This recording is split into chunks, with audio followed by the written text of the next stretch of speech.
Oh, cut it short today. Good morning, YouTube. Today is Tuesday, February 11th. Donald Trump has shut down the CFPB. Everyone is going a little crazy. So we are here to discuss it with my Tiger Woods lookalike and Anthony LaPera. Good morning, fellas. Good morning. Good morning, lookalike. Not sure how, but we'll go with it. I am a golfer. You know, the hat, the shirt. What else could I say? Fair. All right. We'll end it there. That's it. Anth, how are you? Okay. Oh, good, sir. Right, good.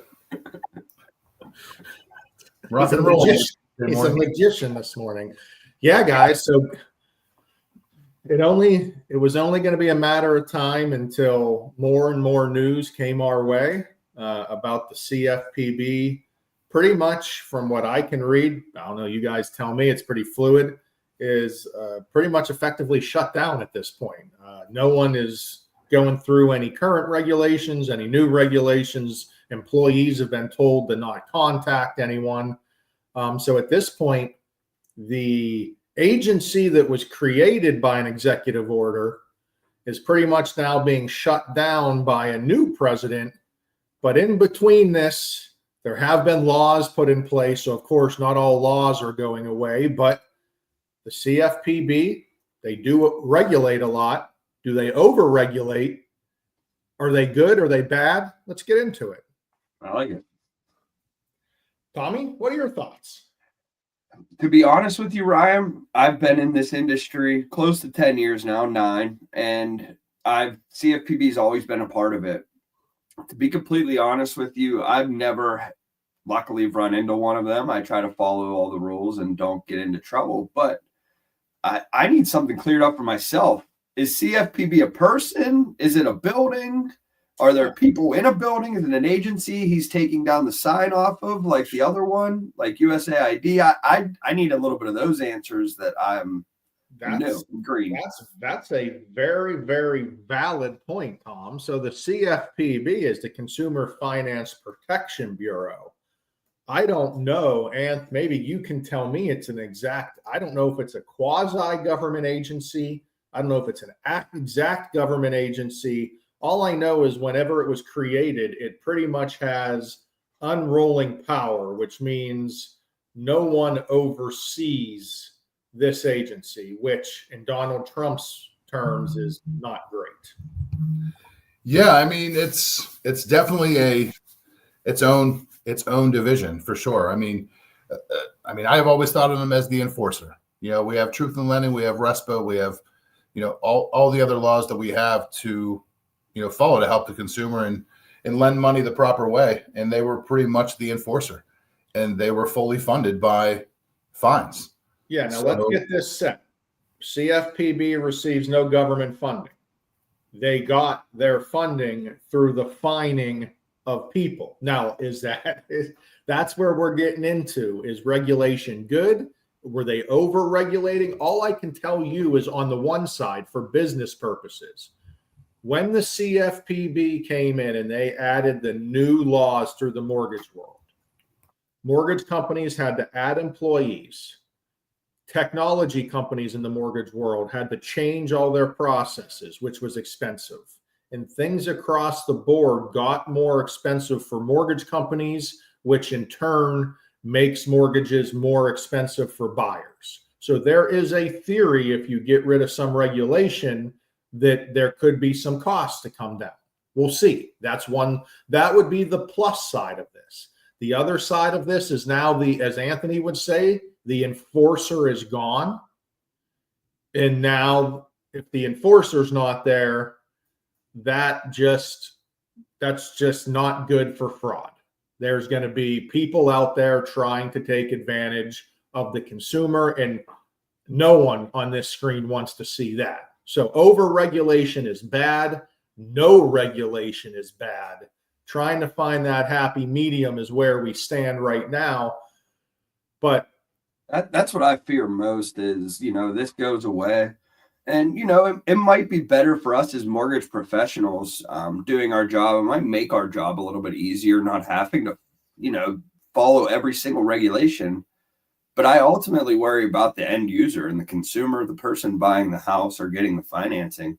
They're the ones that are going to struggle through this because we kind of see what's going on as mortgage professionals. And if you're a good mortgage professional, you're not going to screw over your clients or do anything bad. But we all know the world we live in today, and there are fraudsters, there are scammers, there are people trying to take all of your money. So I think that, you know, if there's no one looking over that, it could be a negative. But I think the positive really comes from our industry. I mean, it's just never been the only thing that no matter what, a buyer or consumer always has the right to shop around. I think in anything you do in life, even when it comes to your mortgage, you need to just understand what you're paying, what the costs are, and where they come from. Because every day we do second looks and we see national companies that you see commercials for, you see everything, advertisements, and what they charge clients, frankly, should be criminal compared to some local lenders. So the shopper always wins. Competition always wins.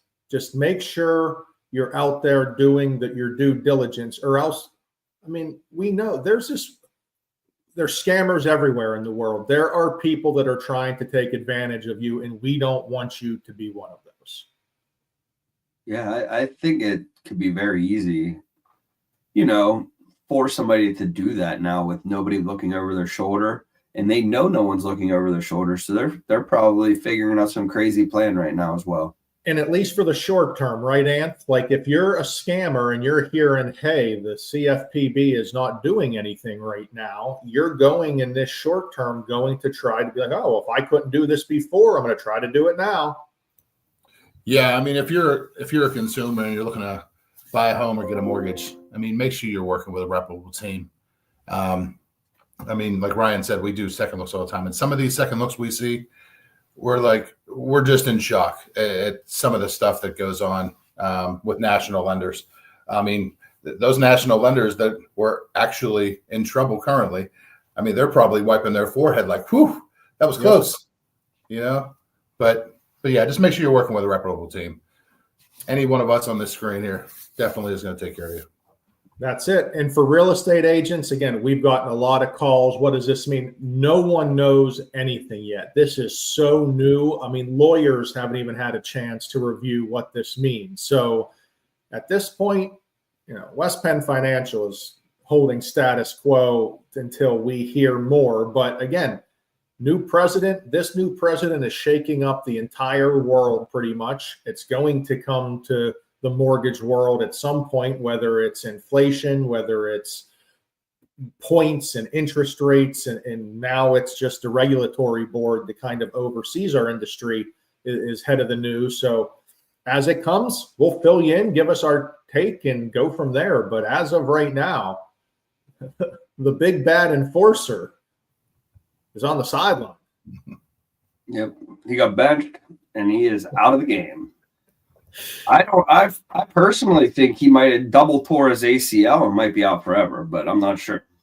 Well, and until I heard the Oval Office comments yesterday, the president is not a fan of the CFPB. He said the CFPB has ruined people's lives. It was made to overregulate and fine people, and his comments were pretty strong. So we will see where this goes. But just remember, even if the CFPB goes away, there have been laws that went through Congress that you need an act of Congress to remove. So it's not like this is a complete wipeout of everything. That would be way down the list, I'm sure, of Congress worrying about mortgage laws at this point. But we're here for you. We'll keep an eye out, and we'll be back Friday if you guys don't have anything else. Oh, good. See you guys. Yeah. We will be giving that trip to Mexico away on Friday. So make sure you tune in. Make sure you mention this to us today. That is the first step of that trip. So make sure you mention this to us, and we will. That is satire. You could win that. You could win that golden trip down to That is Cancun. Satire. I thought they were taking your spot. No, I'm not giving up my spot. I'm going myself. You guys, no, absolutely not. See you later. Bye. Say yes.